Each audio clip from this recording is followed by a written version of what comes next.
All right, good evening. Welcome, everybody. I hope you're having a good evening and excited that you're joining us tonight for this California Abortion Town Hall. I'm Irene Gao. I'm the Executive Director of Courage California, and I'm really excited to be joined by a couple of our partners in this space, but the broader social justice space as well. This town hall tonight is co-sponsored by Courage California Institute, Black Women for Wellness Action Project, Access Reproductive Justice, and NARAL Pro-Choice California. Before we get started, I want to do our traditional land acknowledgement. Courage California acknowledges our presence on the traditional and unceded territory of hundreds of First Nations who are the traditional caretakers of this land we call California. As visitors on this land, we pay our respects to the ancestors, elders, relatives, and future generations. So again, thank you again for joining us tonight. As you know, there's a lot of urgency to this moment. Abortion and reproductive justice is under attack across the country. But California has really established ourselves as a safe place for abortion for Californians and for people outside of the state as well. And then, of course, with SCOTUS overturning 50 years of precedent, California's role has become even more important. We are one of the few states that is able to set forward-looking precedent. And that's really important because even as we're in this battle for fighting for abortion across the country, we can also keep defining what the pathway for progress looks like right here in California.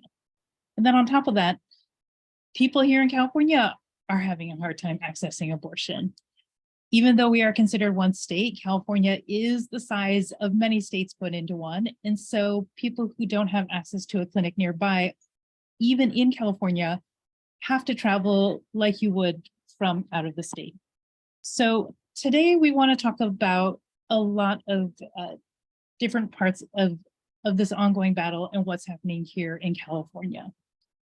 So today we'll be hearing from Xochitl Lopez Ayala from Access Reproductive Justice and Onyema Obikia from Black Women for Wellness Action Project. They'll give us an overview of what the state of abortion is here in California and the United States, what we need to do to provide more access and protect abortion more here in California and for the nation. And we'll have also a couple of calls to action about what you and other people here in California and across the country can do to continue this battle for progress on abortion. And then, of course, we have time for a Q&A at the end. So we got a few questions from you. Thank you during your registrations. But at any time, feel free to put any of your questions that you may have on the Q&A function that you'll see at the bottom of your Zoom screen.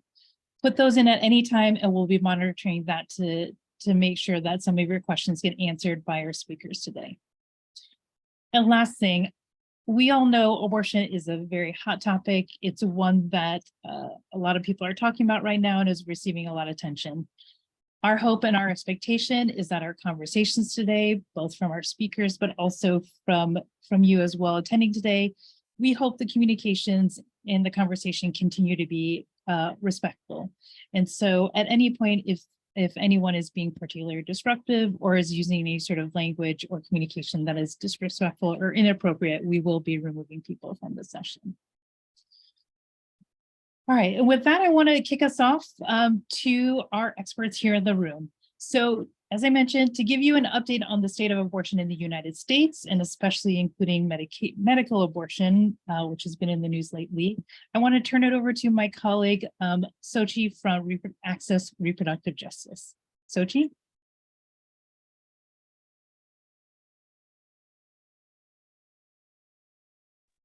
There we go. There, am I up on the screen? Good. Can everybody see it? Perfect. Wonderful. Hi, everybody. My name is Xochitl Lopez Ayala, and I use she, her pronouns. And I am the Policy Advocacy Coordinator for Access Reproductive Justice, which is California's abortion fund. So today I'm going to go over some of these things, and I'm going to highlight what this map is specifically talking about.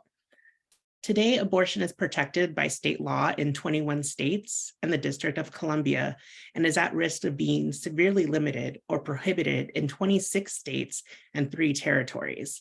This is a map from the Center of Reproductive Rights. And what the color coding showing is in the blue is expanded access, which means the right to abortion is protected by state statutes or state constitutions, and other laws and policies have created additional access to abortion care. In protected states, which is yellow, that's going to be that the right to abortion is protected by state law, but there are limitations on access to care. And states where abortion is not protected is going to be in the lighter orange. And that's going to be abortion may continue to be accessible in these states and territories, but would be unprotected by state and territory law. In some of these states, it's unclear whether the legislator would enact a ban if Roe is continually limited. And then in hostile states, we have the little darker shade of red. I know it's kind of hard to tell on here. And these states and territories are extremely vulnerable to the revival of old abortion bans or the enactment of new ones. And none of them have legal protections for abortion. And finally, unfortunately, in the darkest shade of red, after the Supreme Court overturned Roe v. Wade last year with the Dobbs decision, these are states that have banned abortion entirely and enforce those bans through criminal penalties and are characterized as illegal. So in February of this year, 20 states announced a historic governor-led reproductive freedom alliance. The alliance is a nonpartisan coalition of 20 governors committed to protecting and expanding reproductive freedom in their states, the largest of such coalition that's ever been convened. The alliance will work together to strengthen reproductive freedom in the face of unprecedented assault on abortion access and other forms of reproductive health care by states hostile to abortion rights and judges who are advancing their ideological agendas. All governors who support reproductive freedom are welcome to join the alliance, and the hearts indicate where those governors are located. Now, the impact of medication abortion using mifepristone or Mifi, these 10 states could experience the most severe impact if mifepristone were banned, as they could have a particularly sharp drop in the share of folks that are of reproductive age who live only in counties with an abortion provider if medication abortion only providers do not begin offering a regimen of misoprostol alone. And so with that, to overlap, referencing the first slide, the Reproductive Freedom Alliance, this is the small overlap of the 10 states that would be the hardest hit if mifepristone was made illegal. And that includes Washington, Colorado, New Mexico, Pennsylvania, and Maine. So what are we doing? In September of 2021, more than 40 organizations joined together to form the California Future of Abortion Council. Sexual and reproductive healthcare providers, reproductive rights, reproductive justice advocacy organizations, legal and policy experts, researchers, advocates, all with the support of California's Governor Newsom and legislative leadership, convened to identify barriers to abortion services and recommend policy proposals that are equitable and affordable in access to care for Californians and folks who are forced to travel to California for care. The California Future of Abortion Council, or FAB Council, is truly a diverse coalition. And in 2021, December, we published 45 recommendations to improve equitable abortion access in California to ensure that California can be a reproductive freedom state for individuals who are coming here for care. So part of the steering committee, which also includes some folks like Onyema with Black Women for Wellness, and it just really is a true North Star in leading the way in protecting and expanding and honoring every person's right to equitable and sexual reproductive health care, including passing legislation to solidify abortion access. So what did we do last year? After a year-long journey, we were able to have 13 bills of our 15 that we ran through the legislative cycle go through and get signed by Governor Newsom. And of those 13 bills, over $200 million in the state budget that was allocated to support sexual and reproductive health care, including abortion, and to protect the rights of patients seeking abortion care and those who are supporting them. But we weren't done there. On top of that, 15 bills in the budget and budget requests, it was also an election year and voting on a ballot measure. So in November of 2022, Californians overwhelmingly voted in support of Proposition 1 to enshrine the right to abortion and contraceptives in the California Constitution. Regardless of what party controls the government or the courts, we wanted to ensure that every person's right to an abortion is protected in California. And it's essential that California continues to have the strongest laws in the nation so we can continue to be the beacon of hope for those who may need access to this essential care. Our work is obviously not done, and I don't expect you to read all this right now. We'll provide that later on. We ended up doing a 2022 addendum in December, and we still have 20 outstanding recommendations from 2021. And we've also added 16 additional recommendations. And the 16 additional recommendations reflect areas of ongoing advocacy to ensure proper implementation of actions taken in the past year. And we know that there are new issues that have been identified post-Dobbs decision by folks who are directly seeing the impacts of abortion bans on providers, patients, and support networks in California. Also, we decided to do 17 new bills for this legislative session. And in March, we came out with working with the California Legislative Women's Caucus. And recently, Governor Newsom released his May budget revision. So we're going to be busy at work this summer. On top of that, there's also other ongoing campaigns like Fund Abortion LA, which shout out to Holly Mitchell, who gave $25,000 to this campaign, as well as recognizing that the Los Angeles County has a $39.7 billion budget that is bigger than most states. So the question I get asked quite a bit are, what are abortion funds? And abortion funds are a network of local autonomous organizations that are funding abortion and building power to fight for cultural and political change. We're uniquely powerful because we're pushing progress at local, regional, and national levels. Abortion funds have been navigating the difficult terrain of trying to get an abortion for a long time. We have decades of wisdom and experience assisting people over the United States over abortion barriers with compassion and care. While we don't always know what political changes will bring, we will always work to provide a safety net of care. And that's why we're also fighting for everyone to have access to resources and support all reproductive options in the future. Now, I know what you must be thinking. I support reproductive rights. Why is that different than reproductive justice? And essentially, the reproductive rights framework is a more individualistic and legal approach, while reproductive justice is an expansive and intersectional approach. By broadening our focus to include numerous factors that may serve as barriers to abortion access, this framework also includes experiences of Black, Indigenous, and people of color who have been burdened by poor access to effective contraception, forced sterilization, and environmental racism. And so using phrases like reproductive rights as a euphemism for abortion erases discrimination and barriers that particularly LGBTQ+ folks need in access to healthcare. They need access to contraception, abortion, and care just like everyone else does. Because although people may think it's a women's issue, it's not. Many LGBTQ+ folks and non-binary can get pregnant, use contraceptions, have abortions, carry pregnancy, and parent. So it's time for us to be inclusive for everyone. I will pass it back to you, Irene, for Onyema's introduction. Thank you. Thank you. Thank you, Sochi. It's really incredible because I remember when the SCOTUS decision came down and just that day, that week, and it was a shock.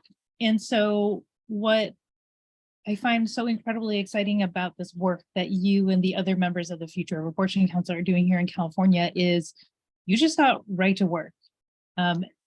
You put up all this legislation. We, the voters of California, passed Proposition 1. We've had some really incredible wins. And like you said, we need to be that beacon of hope here in California and the state. But I also want to highlight, as you said, right, abortion is really not just about just women or these specific communities, and we also need to make sure it's accessible for everyone. So Onyema, I want you to come on and talk about what are still some of the barriers that we're seeing for people to access abortion here in California, and where do we really need to continue to focus our time and our efforts to make sure that everyone really truly has the access that they need here in California, but also people coming from other states as well, because California is one of those safe spaces that they can come to. Thank you so much, Irene. Thank you for creating this space. And Xochitl, thank you for your presentation on the work that the FAB Council has done. Hi, everyone. My name is Onyema Biekia, and I'm with Black Women for Wellness Action Project, also a proud steering committee member of the California Future of Abortion Council, and just proud to be doing this work and injecting a reproductive justice lens that demands equity and dignity in the work that we're doing to advance the protections, advance and expand the protections for abortion and the full spectrum of reproductive and sexual health in our state of California. And so, California has arguably the strongest and most progressive abortion protections in the country, yet and still many people face barriers to realizing their rights as structural and systemic inequities result in increased barriers to accessing care. Rights have not and do not translate to access, even here in our state.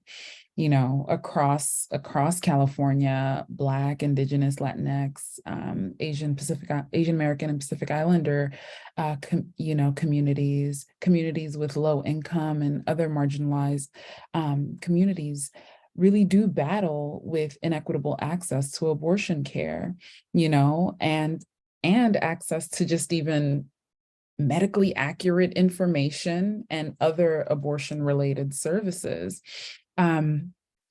That's the unfortunate truth here in our state.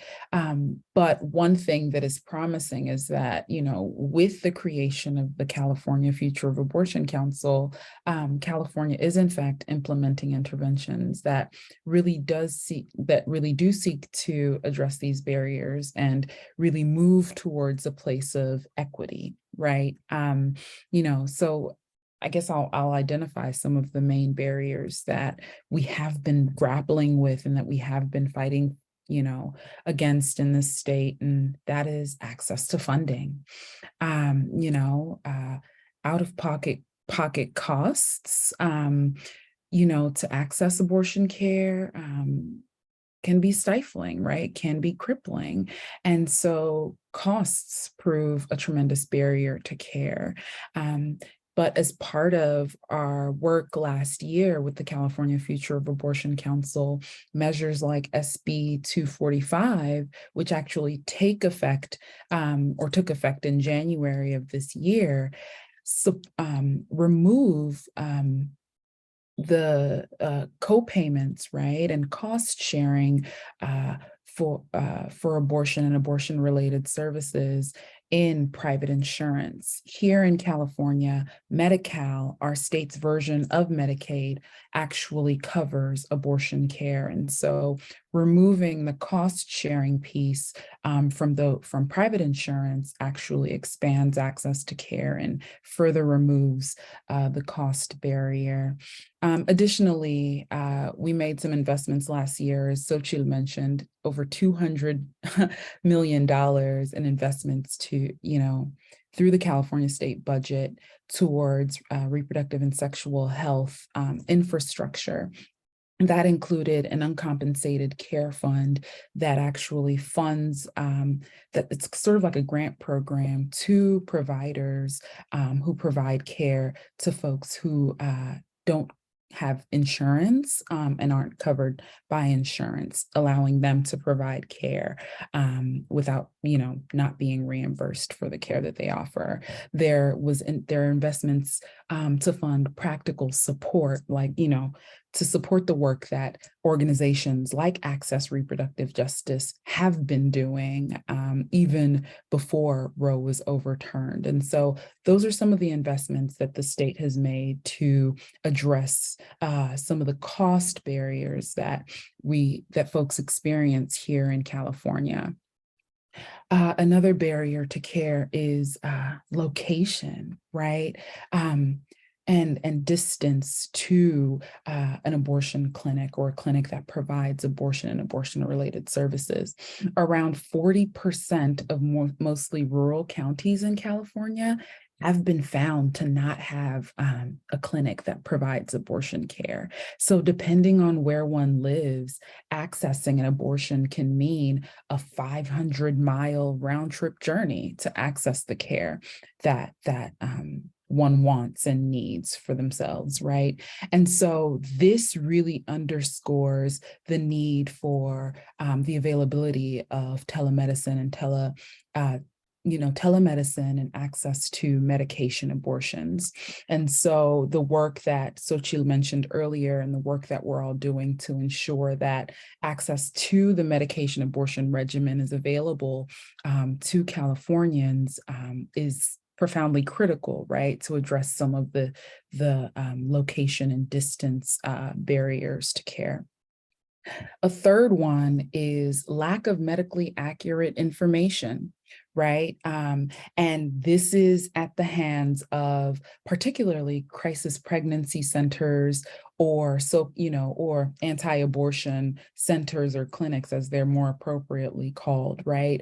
And they often target communities with low financial resources by providing free but really limited pregnancy services, like, things like pregnancy tests and, ultrasounds. They use that as sort of a pull, but then their whole goal is to prevent folks from accessing abortion care. And they go as far as, purveying misinformation and disinformation around the care, around the safety of care, and even pressuring people that find themselves in these clinics to not access abortion care. And so in California last year, we passed AB 2586, the Reproductive Justice and Freedom Fund, that actually funds community-based organizations that we know have roots in the communities that they serve to really combat the misinformation and disinformation at the hands of crisis pregnancy centers. There's the state now has an abortion website that also provides information for folks as a resource so that they're able to disseminate what is accurate, who is providing care, and that sort of a thing. This year, and Irene, I don't know if I should go into what we're doing this year, or if I should sort of pause on that, but there's more and more work to really address the misinformation that crisis pregnancy centers disseminate, right? Because back in 2018, a bill, the Reproductive Fact Act, was signed into law, but it was later overturned by the Supreme Court, actually, as likely to violate the First Amendment free speech of these crisis pregnancy centers and these anti-abortion clinics.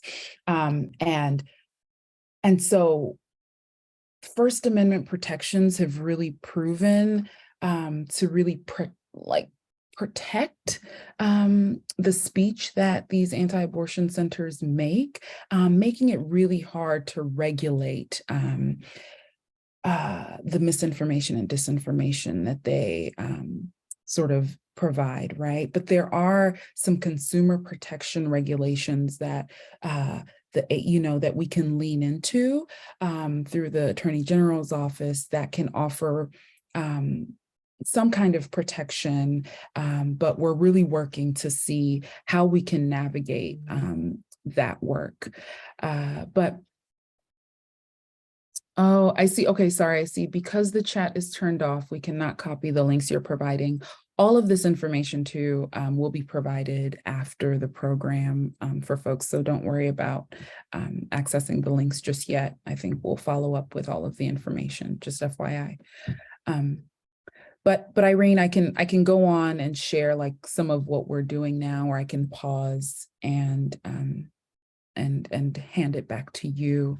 But just in terms of, those are some of the barriers that we're still seeing. But I want to underscore the fact that, post Dobbs, post the overturn of Roe v. Wade, we're really taking an assessment of the landscape in California to ensure we're doing everything that we can to expand access to care and ensure that equity is a key consideration in the policies that we advance, the legislation that we advance, and the investments that we make in our state. But I'm happy to share more.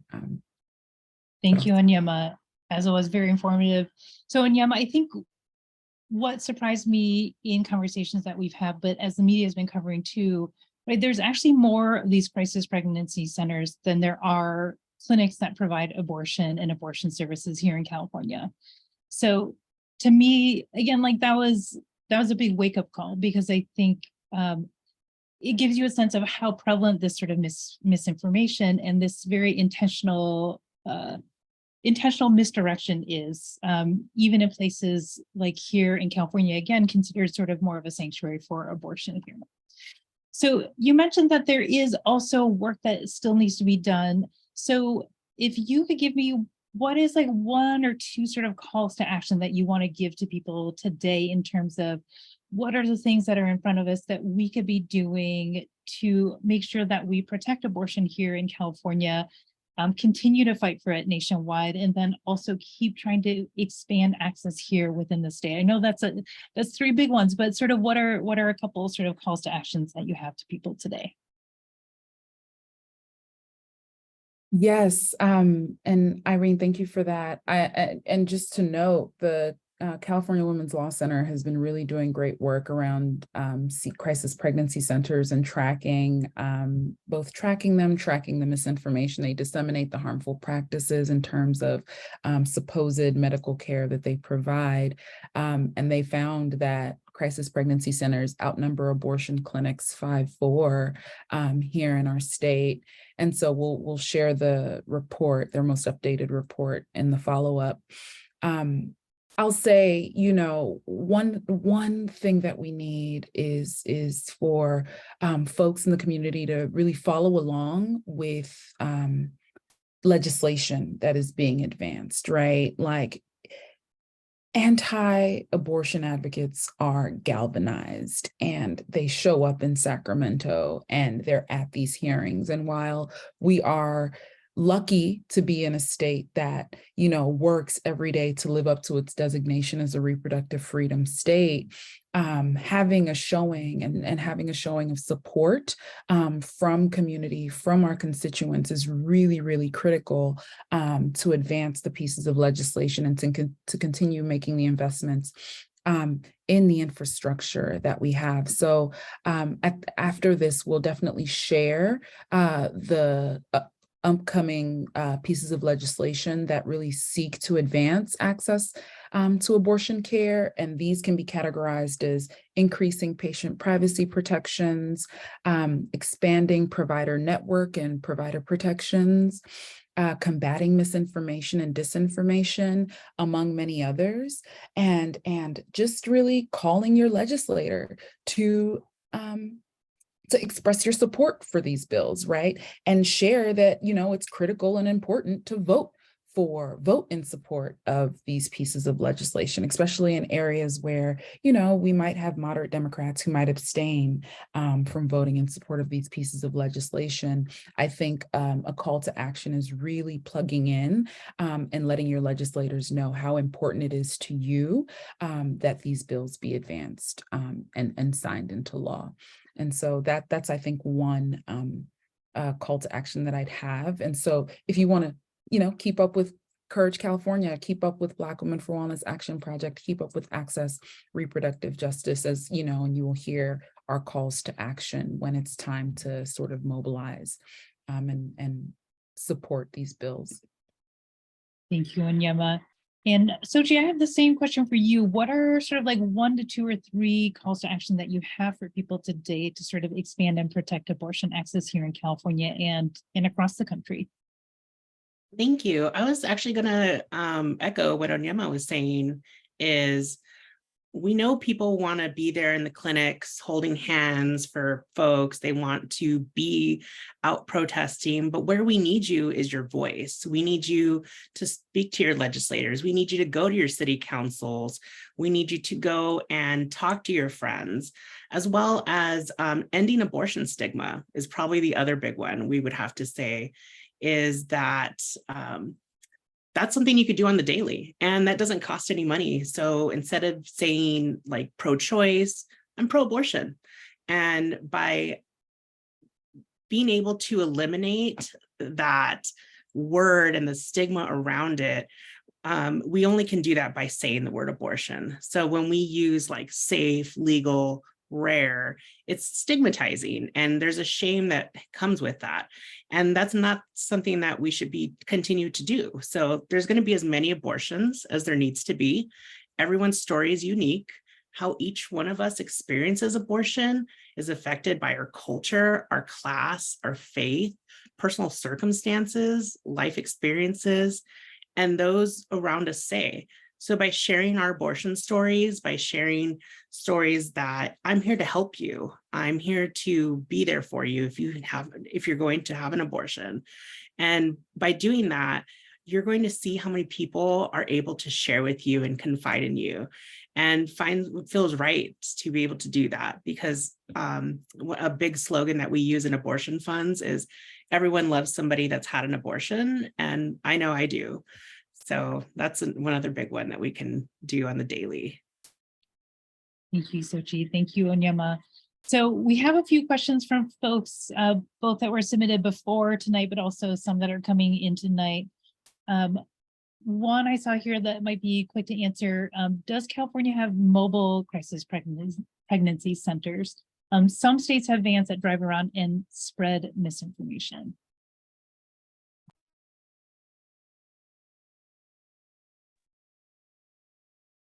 I was going to say that Onyema with Black Women for Wellness and Lorena with California Latinas for Reproductive Justice, as well as Access Reproductive Justice, last year ran a bill that is trying to have more of the inequities in reproductive health care be addressed with an educational program. And so we're actually starting to implement that. I don't know if there's a mobile one, but we are starting to implement more of an educational and how it's culturally congruent to the neighborhoods that folks need this access in and education. Thank you. Sochi, another question that has come up for folks, of course, we've talked about California being a safe place for people that come from out of state to access abortion and abortion services. Can you give us a sense of, you know, post-ops, how that has really changed for you? Yes, we have seen, so part of abortion funds is we offer practical support, which are funding that a lot of folks don't often assume with abortion. So that could be like lodging, transportation, a warm meal. And we also, that's procedural support. And then practical support is going to be procedurals like to pay for the abortion itself. And so what we saw is once Dobbs fell on June 25th, with the decision came out, we supported over 612 individuals, 40%, which were from 22 other states. And during that same period of time last year, it was only 259. So immediately we saw folks who wanted to come to California to get abortion care. And I want to, reiterate that when folks are traveling here for care and us as Californians are supporting them, that money comes in our economy. That's people are coming here because they know they can get that care. They can get it fast. They can get it where it's appropriate for them. And we have seen a significant increase in folks traveling for abortion care. Thank you, Sochi.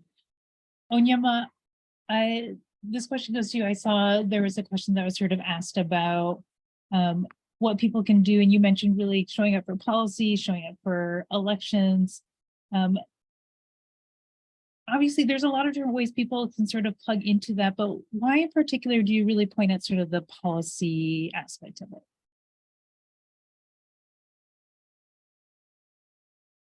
Yeah, so thank you for that question, and I deeply apologize, right? If it comes across as though like voting in legislation is the focal point or is the pinnacle or is the only sort of way to really advance abortion access.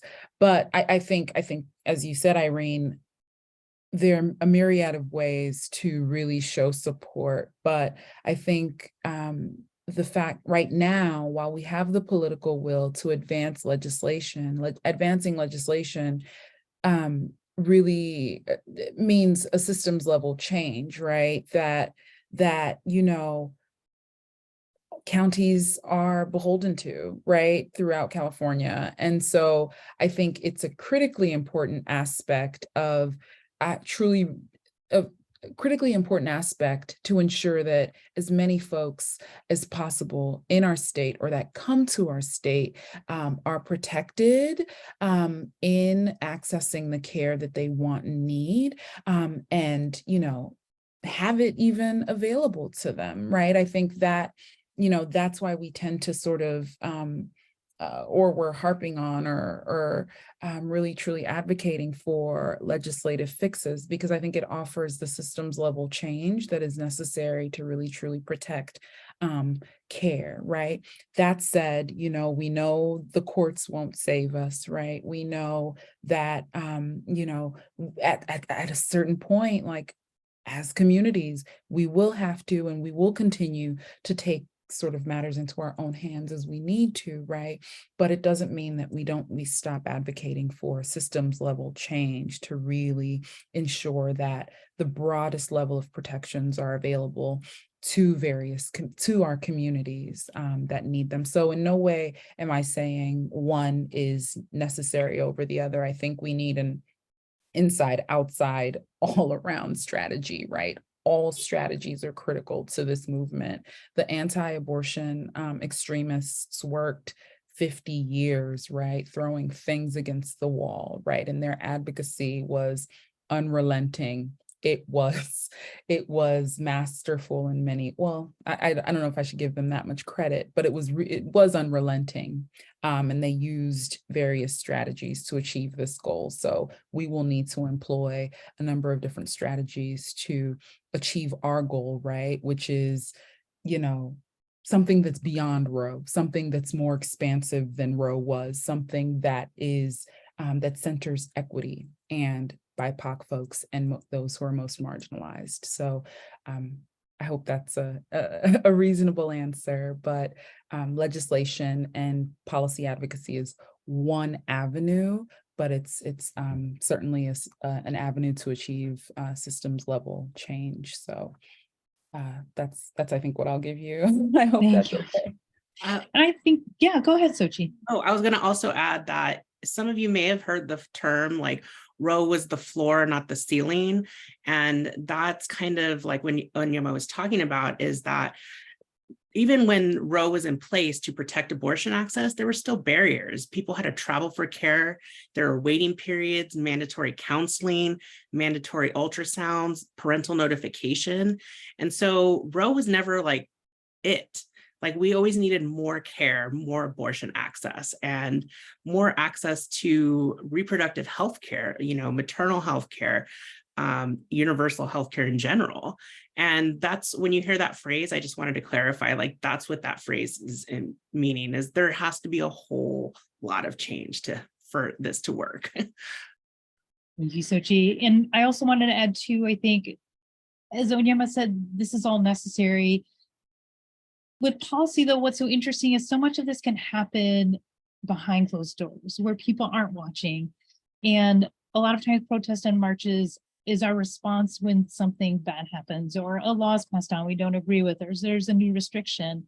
But there are things that we can be doing proactively to make sure that those restrictions get stopped. Or again, like in the case of California, we have so many leading elected leaders working with them very proactively to make sure those policies, proactive, protective policies, are put in place ahead of time. I'm a big fan of that. Of course, Courage California, we have our own Courage for it, but all of us here on this call, we are watching, but especially I would say for Onyema and Sochi, working directly with legislators to make sure that we have a pro-abortion agenda here in California. I do want to shout the both of you out. It has been so incredible the amount of work you have put in and the wins that we've had in California as a result of that.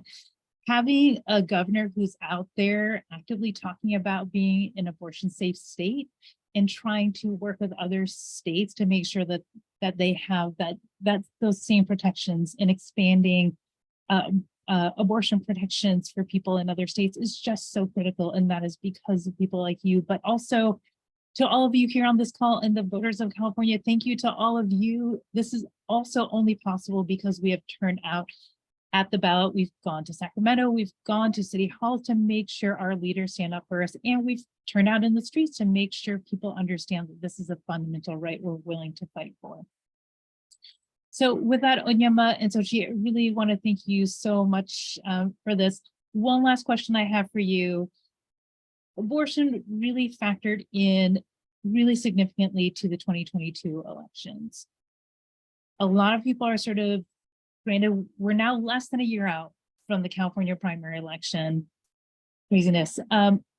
And people are already anticipating that this is going to be another issue again in another election cycle that makes it really clear for people how to make choices on the ballot, both because there are likely some other states and laws that are up there, but also we're going to be seeing differences in terms of how candidates talk about it and what they want to do about it. So as you look forward to the 2024 election, how are you hoping that abortion plays into the conversation here in California and around the country? And what do you hope that people here, voters here today, really understand about abortion and how we talk about it and how we vote on it in the 2024 election? Onyema? Thank you, Irene. Thank you for these big questions. First of all, my first thought is are we ever out of an election season? Is there ever a downtime? I think the answer is no these days. How would I like us to think about this? So Black Women for Wellness Action Project is a reproductive justice organization, and so she shared about what that means. And so, that means that we fight for the right to have a child, we fight for the right to not have a child. In the event that you decide to have a child, that you have the supports necessary, right, to raise them with dignity in safe and sustainable environments. And so, while abortion, right, and that constitutional right was revoked from us, right, and that's huge. That's huge.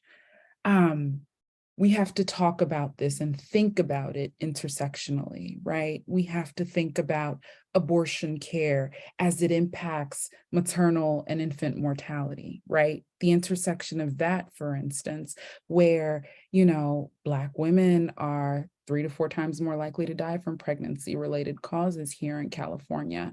What does removing access to or barriers or additional barriers to abortion care mean? What threats does that pose to our care, right? So how are we sustaining infrastructure both for abortion care and for other sexual and reproductive health care such that the full spectrum of reproductive health is addressed and accommodated such that we can achieve and realize reproductive justice, not solely reproductive rights, as Xochitl so beautifully articulated earlier. And so for me, I think thinking about the abortion issue as an intersectional issue and not solely as a right in and of itself, abortion. Think of it as something that has to do with our families, something that has to do with our communities, and something that's rooted in dignity for all. But sorry, yeah. So that's what I'd say. Think about, take an intersectional approach to the issue. Onyema. And Sochi? Well, I don't know what to say now. I'm just joking. That's so beautifully put. I'd also like to reiterate that when we speak about reproductive justice, that it's not a synonym for abortions for people of color, and it doesn't mean organizations led by people of color. And to reiterate that it's not a synonym for reproductive rights, which is just that framework that focuses on ensuring legal rights, but not necessarily ensuring accessibility.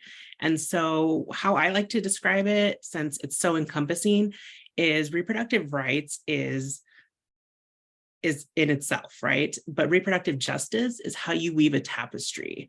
And so tapestries can be very complex, very ornate, and one affects the other. And so when we think about that, we think about, okay, how is housing injustice? How is that related to abortion care? How is food insecurity related to abortion care? How is having to take care of a loved one at home and doing a double day? How is that related to abortion care? And so by weaving these tapestries that all of these things are actually connected in an ebb and flow is how I think that we can really look to see how it's always going to be on the ballot. It's always going to be there. And I would also like to shout out that the California Latinas for Reproductive Justice, as well as the Vecinas, they actually use that tapestry to weave into getting rent stabilization in Bell Gardens, which is the first city in Los Angeles and Los Angeles County to have a rent stabilization.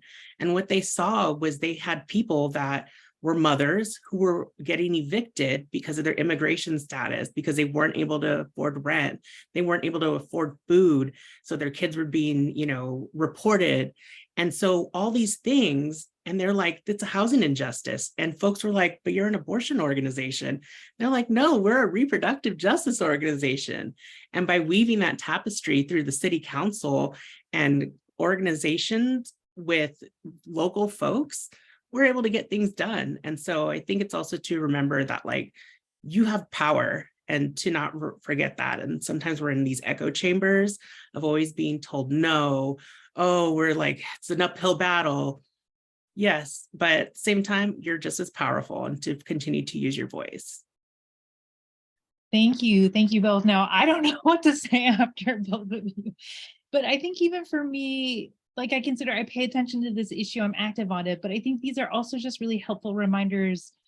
Sochi, like you were saying, Roe was always the floor, but it's still so easy for us to just fall back into the mentality of like, we just need to fight for these basic rights. And like Onyema, you were saying, and Sochi, it is more than just about this. Abortion access, and reproductive justice has always been more than just about abortion legal rights. If we really want to give people true holistic choice, it has to be about housing justice, climate justice, economic justice, racial justice, these things all together. So when we are looking at the choices that we have in the 2024 election, in the legislature, it's not enough to just tell people that we want abortion legally protected on the books. We have to do a lot more work. Yeah, I hear that. I love that. Again, like I said, as somebody who's very active on this, it's always just a very helpful reminder, because it's so easy. It's so easy to get into this mindset that the right-wing folks, the anti-abortion folks, just lock us into this battle of like, it's just 1-to-1, when actually what we're fighting for is much bigger, much broader, more expansive, a true sense of justice. And so again, I cannot thank the two of you enough. The hard work, I can't imagine what it has been like for you and your colleagues in this space in the last year as these decisions have been coming down, as you know, like week by week, sometimes Onyema, I know like day by day, you were like, I don't know what's going to happen when this decision is going to come down. And it's this constant need to get the right information out there, make sure people have the access and the information they need, and just continuing to fight. So I can't thank you two enough. As Julie just mentioned in the chat, you two are extremely inspiring. I'm very happy to be fighting alongside of you. And I also, again, want to thank all of you for joining us tonight. As Onyema and Sochi just said, you are what makes this sort of work possible. California used to be a hotbed for conservatism, right-wing extremism, and there are certainly parts of that here in the state. But because of people like you, because of people like us, we've been able to change California and make it a place, a beacon of hope, a safe space for people to come when they need the care that they need. So thank you all for joining us tonight. I want to again thank Onyema and Sochi for speaking to us and for their activism outside this Zoom as well. I also want to thank our ASL interpreters, Cheyenne Atkins Grant and Bernice Williams from Pro Bono ASL. Always wonderful, always helping us to make these events more accessible to everyone.